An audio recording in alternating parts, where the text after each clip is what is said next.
Adolf Hitler's rise to power in Germany was a complex process influenced by a combination of political, economic, and social factors.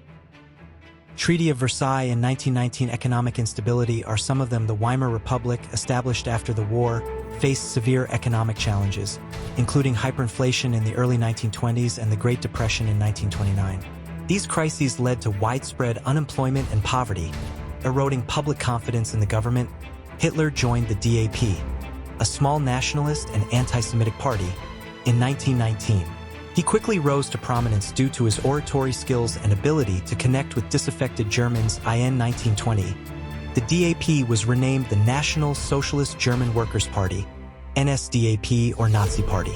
Hitler became its leader in 1921, emphasizing nationalist, anti-Semitic, and anti-communist ideologies. Hitler's rise to power was not inevitable but was the result of a combination of his own ambitions, the failures of the Weimar Republic, and the broader socio-economic conditions of the time. During World War II in 1939 to 1945, Germany, under the leadership of Adolf Hitler and the Nazi regime, was one of the most powerful and formidable military forces in the world. Its strength lay in several: military strength, industrial and economic power, technological advancements, territorial control are some of them. Germany revolutionized warfare with its Lightning War, Blitzkrieg strategy, combining rapid movement of tanks, infantry, and air support to overwhelm enemies quickly. This allowed Germany to conquer much of Europe. In the early years of the war, the German Air Force was initially dominant, with advanced aircraft like the Messerschmitt Bf 109 and Stuka dive bombers.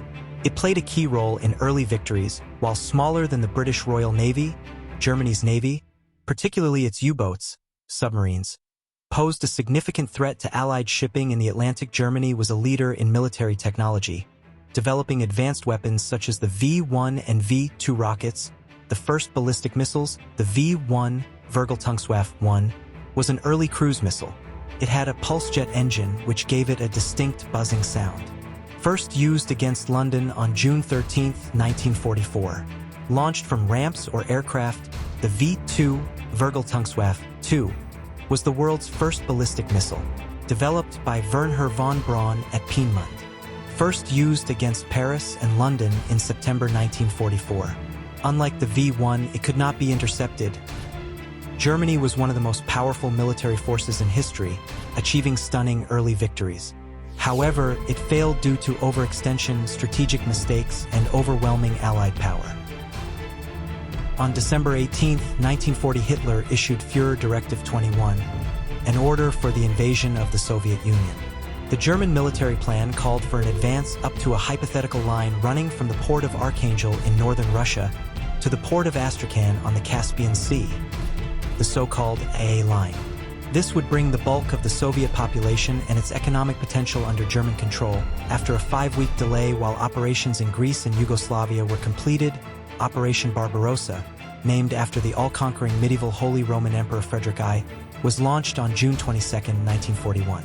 Over 3.5 million German and other Axis troops attacked along a 1,800-mile front. A total of 148 divisions, 80% of the German army, were committed to the enterprise.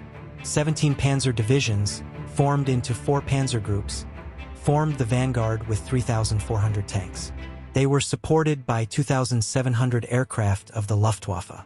It was the largest invasion force to date. The Germans got off to a good start, with the panzer groups quickly pushing towards their objectives and Russian forces falling apart in confusion. The Germans got off to a good start, with the panzer groups quickly pushing towards their objectives and Russian forces falling apart in confusion. Operation Barbarossa had clearly failed. Despite the serious losses inflicted on the Red Army and extensive territorial gains, the mission to completely destroy Soviet fighting power and force a capitulation was not achieved. One of the most important reasons for this was poor strategic planning. The Germans had no satisfactory long-term plan for the invasion. They mistakenly assumed that the campaign would be a short one, and that the Soviets would give in after suffering the shock of massive initial defeats. Hitler had assured the high command that, "We have only to kick in the front door and the whole rotten edifice will come tumbling down." But Russia was not France. The shock value of the initial blitzkrieg was dissipated by the vast distances, logistical difficulties, and Soviet troop numbers, all of which caused attritional losses of German forces which could not be sustained.